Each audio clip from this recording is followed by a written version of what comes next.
Nina bakambombo umnyamanazi indaba ze1KZNTV nifundele uphila nokaCebekhulu kamzimba umntwana uyakhuleka sanibonani. Nazi indaba kwizona esithizo ezihamba phambili namuhla. Iseyinkinga eyamanzi eMadlankala. Baxakwe itshe lentaba eNewcastle. Kanti usola ngokubulala Uthishanhloko Ugajwe Isikhwele. Sanemukela kunazi indaba zethu ze1KZNTV. Uzibambele mathupha umphakathi waseMadlankala kwa-12 ngaphansi kamasipala omhlathuze enyakatho KwaZulu-Natal ukulungisa kwengqalazinda yamanzi sekuthatheka iminyaka emithathu engaphumi. Ngokusho lo mphakathi sekukaningi ukukhuluma nalo masipala kodwa kube inhlangazi emuka nomoya. Namuhla ke lo mphakathi ubusuye izilungiselela yona kamapayipi okufanele ngabakaphakela lo mphakathi ngamanzi.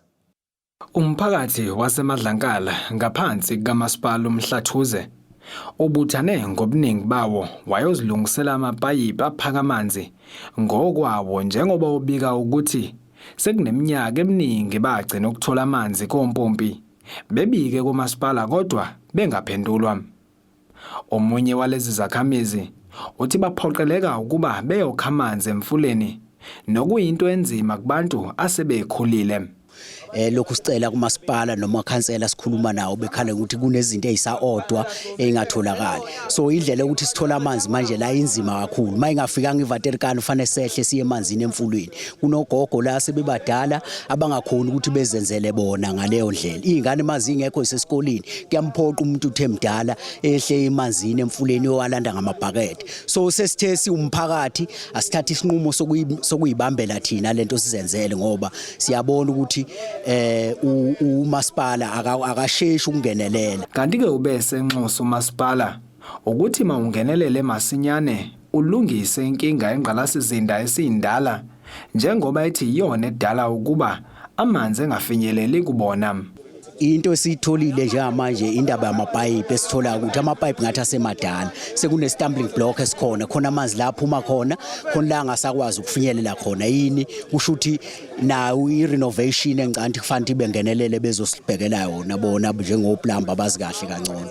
Bengicela ukuthi uma belithola lolu daba njengamanje njoba bekhona la bengisheshe bengenelele besisize lesimo ngoba isimo sesinesikhathi eside ongekhona ukuthi abasazi. Okhulumela umasipala umhlathuze ubongani Gina uthi umasipala usezinhlelweni zokulungisa ingqalasizinda yamanzi ezindaweni eziningi ezingaphansi kwalo masipala.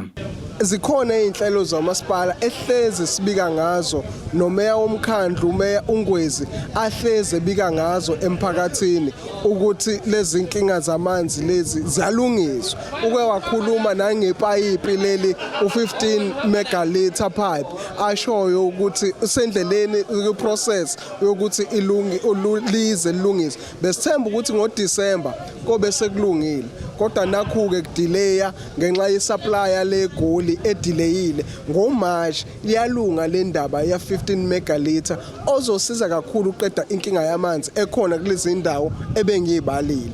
Ngakho siyanxusa umphakathi nabantu ukuthi ngalesikhathi saqhubeka nohlelo lokuyilungisa lenkinga nale challenge ukuthi umasipala umphakathi ubekezele unika umasipala isikhathi sokuthi sebenza udaba and siyabanxusa abantu ukuthi bengazenzeli bengayixhumeli ugesi ngokungemthetho ngokwabo bengayixhumeli futhi amapayipi amanzi ngokwabo ngoba bazolimaza ingqalasizinda kuphinde lokho kubiza umasipala imali eningi ezigidigidi zamarandi kubuyisele futhi emumva uhlelo likamasipala lokuqinisekisa ukuthi inkinga iyaphela yonke indawo. Ezindabeni ze1KZNTV kubika umqondisi Myeni eMadlankala. Umphakathi wakwa3 Newcastle enhlane esifundazwe saKwaZulu-Natal ukhala ngokuthi kubeka kengcupheni okuhlaselwa izifo ezahlukene ukuvuza kwendleke igcwalice egcina benza ke bephile kanzima nsuku zonke ngoba sebehlala ngokuzivalela endlini ngenxa yephunga nokugcwala kwamanzi egcekeni. Lo mphakathi usho lokhu kwelikhuluma ke neziko lezindaba ngesikhathi ke lihambele kule ndawo ngemuva kwezikhalazo ke ithinta ukunganakwa kokuthuthukiswa kwengqalasizinda kuyona le ndawo. Njengoba kwenkathi yokunethwa kwezimvula ezinamandla imphakathi ehlala ezindaweni ezinenkinga engqalasizinda esindala isithola ibhekana nobunzima bokuhlala nendle evuzayo okuyinto eqalisa ibona edolobheni iTheku kanti naseNewcastle umphakathi wakhona ukhalisifanayo. Due to unhygienic purposes, you cannot live in such an environment, and it's not been happening for now. It's been happening for a few years. Yes, we did receive help from previous councillors that were in charge before. They've helped us before, but when it comes to the storm drains and sewer lines, it's still not. There's nothing taking place, basically. They just clear up the line, but the problem, the root cause of the problem has not been rectified. And actually right now, we're standing, it's actually still spewing out more sewer into the area. Okunye lo mphakathi okumphakathi kwa 3 okuyiwade ngaphansi kweqembu DA ukhala nangemgwaqo ethi ugcina usuzilungisela bona ngemali yabo ngoba umasipala awubanakile. Full potholes in the road here, full. We complained to the councillor, Connie Hariram. She doesn't come here, she's doing nothing about the story. Day in and day out we phone her. I even told her, come here, we'll talk. Get the tar, I will get my people to fix the road at my cost, nothing. All the residents in the street is upset. I'm the oldest resident staying here. I'm staying over 43 years in this road. This road hasn't been resurfaced for 43 years that I'm staying. So we've had an ongoing sewage problem for many years. And my problem personally at the moment is ever since the beginning of December, well, even before that, they came and sorted it out. Again, it started. I have the sewage coming right up to my back door. It's floating, you have the tissue paper, you have everything. Owekomiti lokuthuthukiswa kwenqalazinda kumasipala eNewcastle usinkinga ababhekene nayo ingqalazinda abayificisa indala. Masifika la masikhuluma iqiniso umsakazi idorobha lonke amaphampu besothole efile engasebenzi sadinga ukuthi sihambe sofuna imali uze sithola amaphampu amasha wasilekelela kukhokha afikileke amaphampu amathathu sezokwazi ukuthi asidonsele lendle egcwala yonke idorobha kanti ngoba kunezimvula nje ezingaka ayaphuphumaka ama storm drainage bese agcwala aphumele nasemzini insalele sibhekene nayo kumele silungise kakhulu umsakazi. Lo masipala eNewcastle uphethwe iIFP ngokubambisana neqembu Team Sugar South Africa kanye namanye amaqembu. Kutebokho Sibisi ngiseNewcastle. Liqhubekele namuhla enkantolo kaMantshi eMgungundlovu maphakathi nalesi sifundazwe icala lwesiliso solwe ngokudubula Uthishanhloko kwesinye sezikole zakule ndawo ngoba nakho nje emsola ngokujola nomkakhe. Umsola kuleli cala uSimphiwe Mpele useyafaka isicelo sakhe sebail kanti inkantolo ke ifake ebhokisini lofakazi umphenyi wecala ukuba azokwethula izathu zakhe zokuphikisa lesi sicelo. Izolo ke kuzokala ukuthi uMpele uhlelo kwaphika ke wonke amacala njengoba ke etshele inkantolo ukuthi wayezivikela kumufi owayizama ukumphuca isibhamu sakhe. Umnqatsheli webail umsolwa uSimphiwe Mpele obhekene necala lokudubula abulale uthishanhloko wesikole samabanga aphezulu uBongani Sibiya. IMantshi uMishi Singh ukhiphe isinqumo sakhe namhlanje kule nkantolo yeMantshi eMgungundlovu wathi ugculisekile ngobufakazi bukamphenyi wecala. uSinghi uthe uMbele kwakumele asebenzise ubuhlakani bakhe abuthole ngesikhathi eqeqeshwa emasosheni ukugwema izigameko eziningi kuleli cala. It's astonishingly disturbing that Magma Security 3 task force, namely the Hawks DCPI and the Ngungundlovu district officials and the South African Police Services went on a manhunt for the applicant, who is a member of the South African National Defence Force, whose duty is clearly to protect its citizens of this country. uSingh uthe umsolwa unazo izinsolo zokubalekela ukuqula kwecala kanye nokuphazamisa ofakazi okubalwa nonkosikazi wakhe njengoba achitha isikhathi eside engahlali emzini wakhe amaphoyisa elokhu emthungatha. The court finds the fact that the applicant owns an immovable asset in the form of a house is not an exceptional circumstance, clearly because he was on the run for a month. He never stayed at his residence. The court is of the view that the imposing of conditions in this instance cannot assist the plight or the safety of the witnesses due to the very fact the defense has submitted that the applicant has the relative training and skills to conceal his whereabouts. Eqhubeka ethula ke isinqumo sakhe uSingh uthe okukhathaza kakhulu inkantolo ukuphepha kwankosikazi kaMbele njengoba esekubhaceni kanye nabantwana bakhe. The court finds that it begs the question as to why the applicant's wife would be in hiding with 3 children had she not been fearful of her life. It begs the question why her family members would undertake to have a private security guards to protect her. The only inference the court can draw is the fact that she is fearful of her life. The court finds the applicant has failed to discharge the onus placed on him in that he has not provided anything peculiar, extraordinary, or unique in nature to satisfy the court that the exceptional circumstances exist, which in the interest of justice permits his release on bail. Accordingly, bail is refused. Icala lizoqhubeka ngenyanga ezayo mhla ziyishumi. Izindabeni ze1KZNTV ngu-Ayanda Dube ngisemgungundlovu. Umnyango wezokubusa ngobambisana nezindaba zomdabu KwaZulu-Natal usuyalela usomlomo kumasipala eNewcastle enhlana lesifundazwe ukuthi enze uphenyo olunzulu ngodaba lwensolo zekhansela le-DA ukhoni Harry osolwa ngokucwasa ilungu lekomiti lomphakathi uThandeka Mhlanga ngokuthi bamvotele kanjani abomdabu waseNdiya kwiwadi yakhe ekubene umuntu webala elimnyama. Lokhu kuze emva kokusabalala kwephimbo eliqoshiwe phecelezi voice note likakhansela okuthiwa kwalenza ngoNhlolanja wangonyaka odlule kodwa lafika kuMhlanga ngoMandulo uSeptember wangonyaka odlule. Selingenelelwe nayizinhlaka kahulumeni udaba likaMhlanga othi ucwaswe ukhansela kwaWard 3 ngevoice note ayisendwa kwigroup yakhe esola bomdabu baseNdiya ngokuthi bamvotele waba yilungu lekomiti. Ngomsomluko ithimba libike ngalolu daba njengoba umnyango wezokubusa ngobambisana nezindaba zomdabu oholwa umnomzane uSihlezikelela usuzwakalisa ukuliphawula lolu daba wathi usomlomo waseNewcastle bafuna alithathele inyathelo ezinqala. Ke kumele lokhu kuthathelwe phezulu yingakho sesithe usomlomo womasipala akalandelele lolu daba ngoba kubalekile ukuthi bonke abantu bathathwe njengokufanele ukulingana amalungelo abo afane ngokunjalo nokusebenzela umphakathi kufane. Lolu daba silithathela phezulu uma nayo usomlomo lumehlula sizolithatha siqhubeke nalo thina ngokwethu. I-Action SA nayo ithi lokho kwenziwe iDA ebonakala ngathi yalifihla udaba basola ukuthi ingwaba yasebenzisana komasipala bene IFP.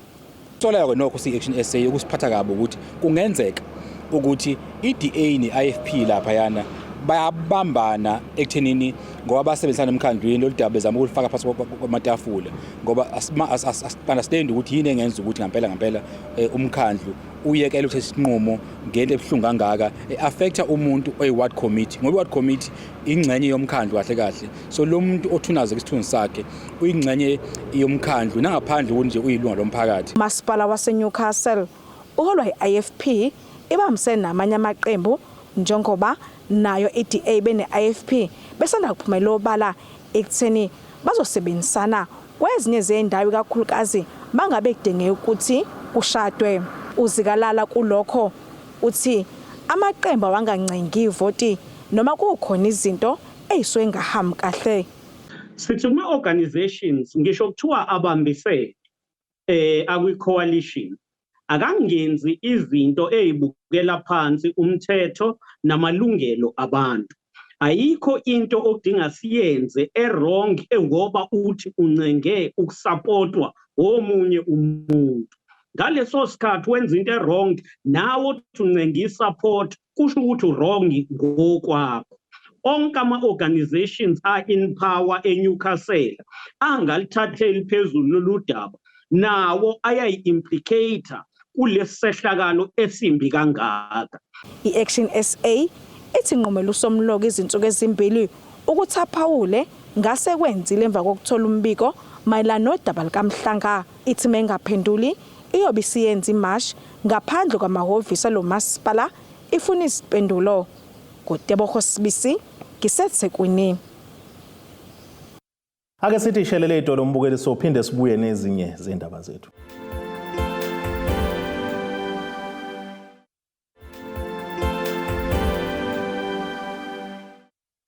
Asibonge siphinde sinamukeleni nabesiloni sabukele zona izindaba ze1KZNTV. Nazo kezona ndaba esithizo ezihamba phambili namuhla. Iseyinkinga eyamanzi eMadlankala. Baxakwe itshe lentaba eNewcastle. Kanti usola ngokubulala Uthishanhloko Ugajwe Isikhwele. Bakhathazekile ngenhlelo zokubuyela esikoleni kwabantwana babo abazali abasuswa keindawo ababekhosele kuzona ngenxa yokukhahlanyezwa zikhukhula kwisifundazwe KwaZulu-Natal.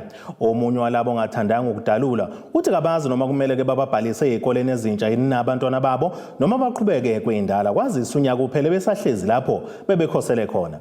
Uthi kokunzima kakhulu lapho sebehlaliswe khona kuyimanje kuyibanga elide kakhulu nezikole abeyade zifunda abantwana babo. Njengoba sekusemume ukuvula kwezikole esifundazweni KwaZulu-Natal, abazali abakhahlanyezwa zikhukhula baphoqeleka ukukhosela emahholo nabasanda kubekwa endaweni ezingcono bathi ke banovalo lokuthi kungenzeka kuphazamiseke ukufunda kwabantwana babo ngenxa yokudumuza oswini ngezikole abazofunda kuzo. Ekufuneni izikole ezintsha ngasi kuzoba nzima. Cause isikole ingane ibhaliswa ngabo June kanje. Ngabo August kumele ubuse ubhalisile mhlawumbe cause obamba isikhala. Kodwa ke thina ngoba asazi ukuthi simiphi la ngoba makushiwo ukuthi sisazophindisela ekhanseleni lethu. Uzothi ayithatha i-transfer mhlawumbe usazophindisela le. Ungayithatha i-transfer mhlawumbe sisazohlala la. Manje nje angisazi, angazi nje mina ngiphithana ngempela cause mina nje abamele omunye uya grade 10 omunye uya grade 9. Kuzokhumuleka ukuthi ngemuva kokukhahlanyezwa zikhukhula inqoba yemndeni yayithola ihlala endaweni eziqhelile nemizi yabo nokwaphoqa-ke ukuba abafundi bagcine sebekhoseliswa ezikoleni eziseduze nalapho sebehlala khona. Okhulumela umnyango wezemfundo esifundazweni uthi-ke phansi amaphaphu kubazali njengoba benalo uhlolo labantwana bazophindeke babahlelele ukuze bangeke baphazamiseke.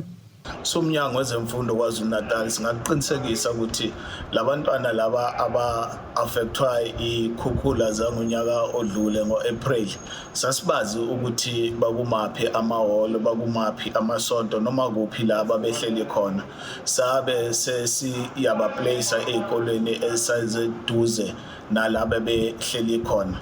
Manje njengoba uhulumeni waKwaZulu-Natal esethathe imindeni yabo yayobabeka ezindaweni ezinye ezintsha la ibalungisele khona, futhi sisazoqhubeka futhi sibatrace ukuthi ke manje sibaplace ke ezikoleni ezintsha la sebehlala ngakhona ukuze kube seduze nasemakhaya. Khona manjalo iqembu le-IFP selinxuse umnyango wezemfundo esifundazweni ke ukuba uphumele obala ngemininingwane ethinta lolu daba njengokuthi ke bangaki abantwana abakhahlamezekile abangakayitholi izikole ukuthi ke yini umnyango osuyenzile ukuqinisekisa ukuthi ke kuqhambe kuvulwa abantwana banazo izikole nokuthi ke ezizobathutha zimi kanjani.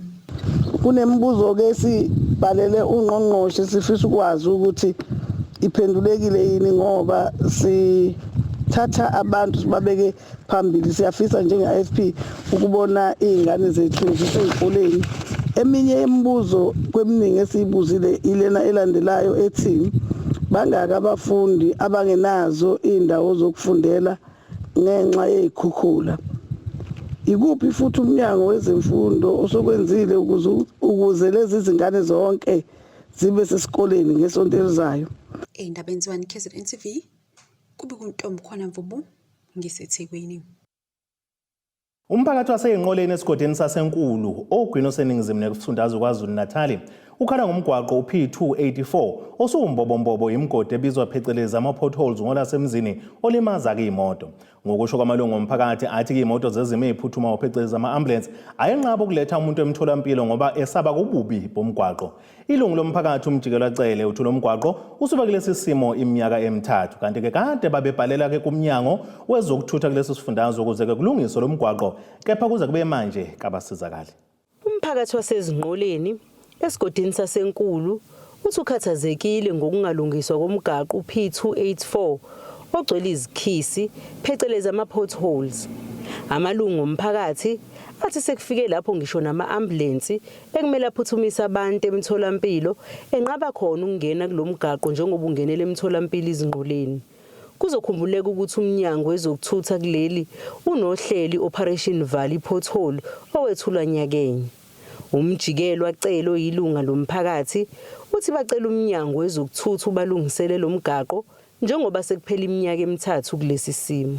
Sibuka isimo somgwaqo oya eclinic cishe uba mhlambe sona 3 years upward ukwesimone esinje, but i-department ingenzi lutho. But sizwakalisa ukukhathazeka kakhulu ngoba lo mgwaqo ngendlela obaluleke ngayo uya eclinic. Eclinic khona izimo eziphuthumayo and apha imoto eziya khona ziba nenkinga, special mekunetha nokuthi njengoba ukwesimene sinje nemoto zomphakathi sigcina uma kunethile abakwazi ukwabona ama pothole. Elinye ilunga lomphakathi nalo likhale ngokuthi abezimo eziphuthumayo sebemshiye emgaqweni omkhulu umuntu uma bemlethe emtholampilo ngoba bengafuni ukusebenzisa lo mgwaqo. Wanxusa ukuthi luke lisukunyele udaba lwawo. Ama-ambulance ayadelay mangabe kunomuntu abizole into makaze azomlanda, kube ukuthi sicela amalungu omphakathi anezimoto ukuthi makalethe umuntu lo osuke lethwa eclinic. Kube nzima ukuthi abantu mabayongena eclinic ngoba umgwaqo mubi, bagcina sebembeka lapha ku-N2 sefukulwa ke manje umuntu esiwa khona eclinic.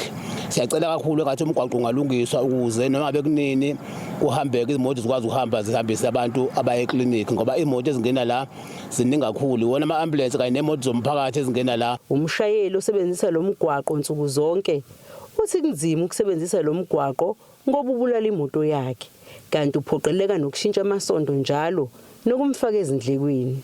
Nathi esebenzisa izimoto sifanele shintsha ama-shocks mhlambe after 6 months noma unyaka, okuyinto engekho right leyo, namasondo nje aba nenkinga. Kuyimanje mangasane ngisuse nje le moto ungayizwa ukuthi ngoba ihlezi ihamba la kulomgwaqo daily, uyezwa ukuthi ayikhona ayisavumi, semele nami ngiyoshintsha okunye. So nje nganxusa kakhulu kwi-department ukuthi isilungisele lo mgwaqo, mhlambe ithole abantu abangakwazi ukuthi bawulungise, bangawupage at least to remove uqalwe kahle phansi ngoba wonke onakele. So lo mgwaqo ubhizi kakhulu ke ngoba awugcini ngokuhambisa ama-ambulance, umgwaqo okwazi ukuhambisa nebhasi, khona ibhasi elihamba la, kube khona ama-taxi nje awusebenzisa kakhulu nabo. Cabanga banesikhalo esifana nqweni nesami. Imizamo yokuthola ukuphawula komnyango wezokuthutha esifundazweni ngodaba lwalomgaqo iphunzile. Ezindabeni ze1KZNTV kubika uZamando Sicele ngisezinqoleni. Umasipala waseMfolozi enyakatho nesifundazwe KwaZulu-Natal unxenxa abafundi abazobe beyoqala kuzifundo zabo ezikhungweni zemfundo ephakeme kulonyaka ukuba bafake izicelo zokuxhaswa ngemali yokubhalisa kulo masipala. Kwingxoxo ekhethekele neziko lezindaba imeya lo masipala uXolani Bhengu ubalula ukuthi umkhandla oholayo uvule lolu hlelo ngenhloso yokunciphisa inani lalabo abaduva emakhaya uma ngabe sebephothula umatikuletsheni ngenxa yokungabi nayo imali yokubhalisela ukufunda. Uthi lolu hlelo luzobhekelela kakhulu labo bantwana abaphuma emndenini edla imbuya ngoti. Umasipala Mfolozi usuqhamuke noxhaso lwezinkulungwane ezinhlanu zamarandi okuhloswe ngalo ukulekelela abafundi abaphuma emakhaya adla imbuya ngoti ukuba bekwazi ukubhalisa ezikhungweni zemfundo ephakeme. Umeya walo masipala umhlonishwa uXolani Bhengu uthi ke lolu hlelo luzosiza ukunika abafundi kusasa luphinde lunciphise nenani lalabo abahlala ekhaya ngenxa yokushoda kwemali. Siyazi ukuthi sinemndeni yakhele umfolozi engacoshe entweni enhlwempu. Sinemndeni ephethwe ingane, sibe nemndeni ephethwe ogogo nomkhulu. Ngakho-ke akubo bonke ababa nenhlanhla yokuthi bacoshe amathuba ukuthi basheshe bathole NSFAS. Abanye uthola ukuthi baphase kahle, kepha-ke uthola ukuthi baswele nje imali yokuthi bakwazi ukuthi baregister so that masibe ngaphakathi bezokwazi ukuthi bethole-ke uku-aplayela ulukhoso NSFAS. Ileso sizathu-ke esenze ukuthi umuntu abambe leli qhaza ukuba alekelele iy'ngane zethu abantu bakithi abasha, ngoba siyakholelwa ekutheni imfundo iyona ewukhiye ukuvula yonke iminyango yempilo yomuntu nomuntu, nomfundi nomfundi. So-ke siwumasipala waseMfolozi asifisi ukuthi kube nomfundi obekade eqeda umatric othola ukuthi usehlele ekhaya, ngoba uma kwenzeka kanjalo uyabambezeleka. Sifisa ukuthi-ke wonke umfundi ophasile akwazi ukuthi athole imfundo yanele ukuze azobuya azoba usizo ekhaya kubo kanye nasemphakathini waseMfolozi. uBhengu uqhuba ngokuthi bazosebenzisana nosomabhizinisi ukukhulisa inani labafundi abazohlomula kulolu hlelo njengoba nonyaka bengamashumi kuphela. Kanti-ke umasipala uthi uzoxhumana nomphakathi mayelana nezindlela zokufaka izicelo zalolu xhaso. Sine budget esayibeka eceleni engango-450,000 yokuthi ikwazi ukuthi ilekelele abafundi bethu. Ngamanye amazwi ngiqonda ukuthi imali esibeke eceleni thina siwumkhandlu sayibudgethelela abafundi ukuthi bakwazi ukuthi basizakale. Mhlambe umuntu angasho ukuthi mhlambe silindele ukuthi lesi sibalo lesi siqhubeke senyuke emveni kokuba umphathi kamasipala uMM wethu kunohlelo busy akaxoxisana nalo nosomabhizinisi bendawo ngoba phela sike sithi osomabhizinisi laba kufanele kube khona laphosa khona enhlelweni zikamasipala. Cishe nje emaphepheni azophuma bazoba sebekuthola khona okusho ukuthi kuvulelekile kuwo wonke umfundi noma umhlali wasemfolozi ukuthi bazosebenzisa uhlelo lokuthi ba-applyele la emfolozi and then ke sekuyobake lapho-ke ama-officials ethi abasebenzi bethu sibe babheke eduzane. Thina njengamakhansela esiyokwenza kuqinisekisa ukuthi ngempela abantu abazo-applya akuzuba yini abantu abangakhela umasipala wasemfolozi. Ezindabeni ze-1KZN TV kubika umqondisi Miyeni kwaMbonambi. Ake siphinde futhi sithi shelele itolo umbukelo sobuye sibuye futhi nezinye izindaba.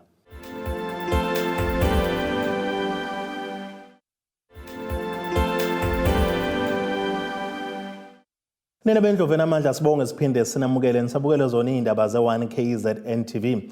Nazo ke izona indaba esithizo ezihamba phambili namuhla. Iseyinkinga eyamanzi eMadlankala. Baxakwe itshe lentaba eNewcastle. Kanti usola ngokubulala Uthishanhloko Ugajwe Isikhwele. Ake sibheke engosini yezomnotho.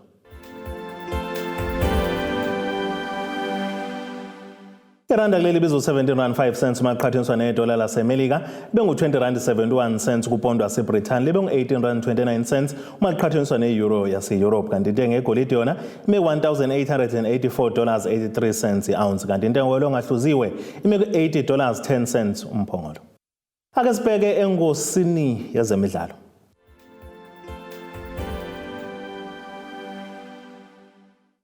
Umkhandlu weqembu lezikamagebhula ezagebhula umhlaba kwamasipala zawubhekisa phezulu Orlando Pirates nosephenduke umfudumezi webhentshi kuleli qembu kwame Pepra ayaqina kamahlebezi ukuthi uzobolekiswa kwiqembu lasemgungundlovu KwaZulu-Natal iMaritzburg United kuze kubeke kuphela isizini.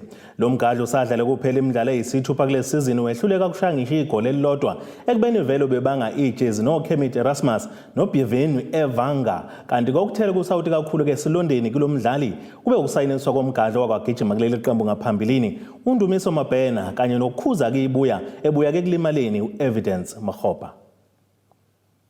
Ake sibheke nasi isimo sezulu esingalindeleka.